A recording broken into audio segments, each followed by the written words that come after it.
Não vou ler uma palavra que se encontra no livro de Daniel,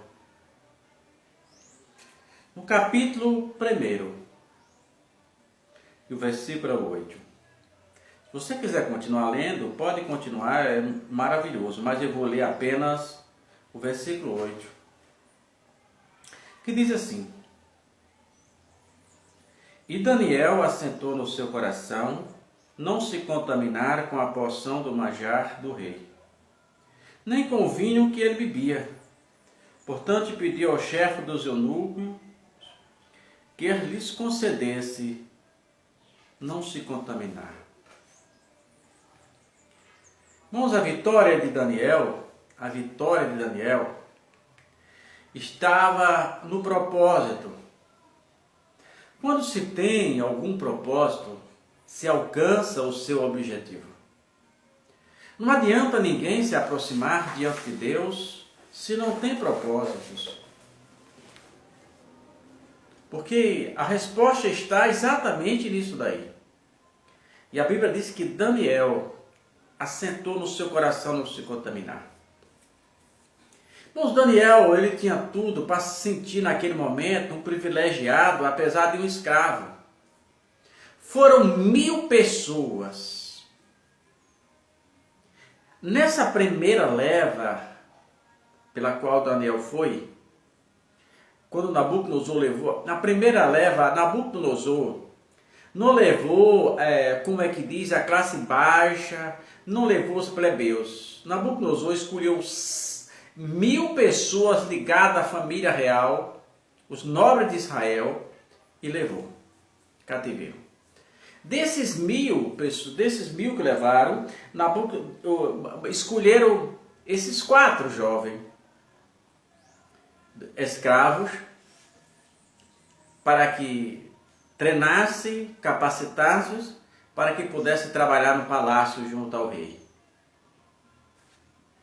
Mas diante de todas aquelas vantagens, aparentemente vantagens, Daniel, que servia ao Deus Altíssimo, percebeu que algumas coisas daqueles elementos que faziam parte do banquete do rei era considerado talvez uma idolatria para Daniel.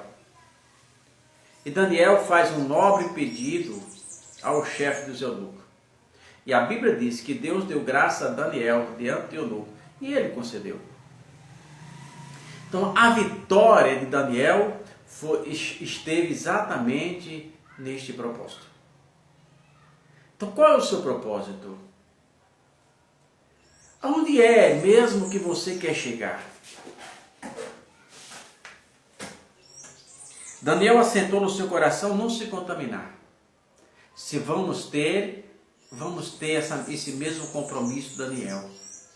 Vamos santificar a nossa vida, a nossa alma, nosso corpo, nosso espírito, porque Jesus está voltando. A vitória de Daniel esteve ali, não só de Daniel, mas como Sadraque, Mesaque, Abednego. Tudo isso dependeu muito das escolhas que Daniel fez. Daniel fez uma escolha não somente para ele, mas aquela escolha que Daniel fizera de não se contaminar. Daniel estava falando por Sadraque, por Mesaque, por Abednego. E eles assim, e a Bíblia diz que Daniel achou graça, e apesar dele fazer algumas ressalvas, ele terminou concordando com Daniel. Então, vamos ter o mesmo compromisso de Daniel. Assentar no nosso coração, principalmente nos dias atuais, de não se contaminar com a porção do rei, com a porção daquela que vem nos afastar do Senhor e Salvador Jesus Cristo. Pense nisso.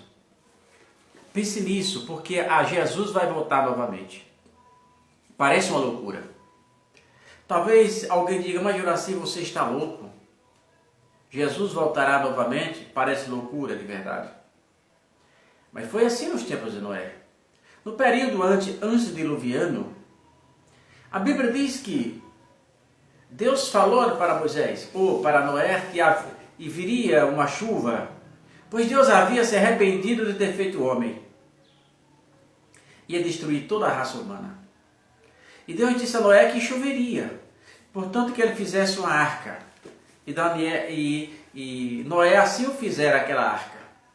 E durante todo o tempo, aproximadamente 50 anos, Noé falando de Jesus.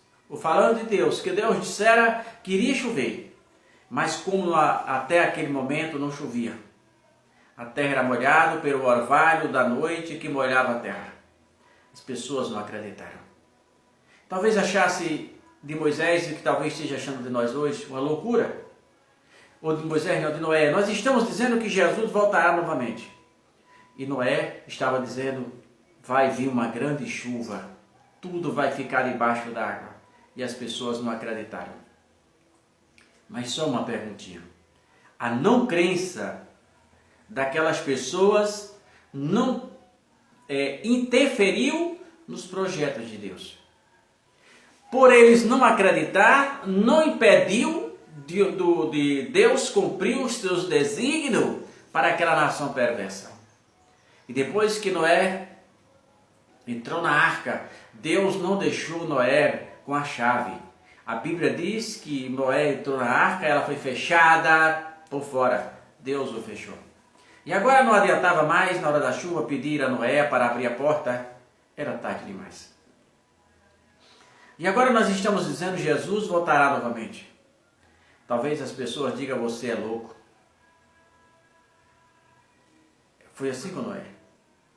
Mas Jesus não depende da minha crença, não depende da sua crença. Os desígnios de Deus, eles acontecem no plano de Deus, nos planos de Deus, e não há quem impeça. Certo é que Jesus vai voltar. Certo é que para aqueles que ficarem, será o pior dia da sua vida, da história. A Bíblia diz que nunca houve um dia tão terrível como o dia da vida de Cristo, e nem haverá depois. E agora, as pessoas perderam a oportunidade de morar no céu pela graça. Haverá ainda alguma salvação pelas pessoas, pelo seu próprio sangue, onde serão todos mortos, decapitados, segundo o livro do Apocalipse, no capítulo 20, versículo 4. Então, aceite a Jesus hoje. A nossa arca é Jesus. Tudo nesse mundo é engano, é mentira. O diabo promete tudo de bom, mas ele não tem nada para dar. A única esperança do homem é Jesus.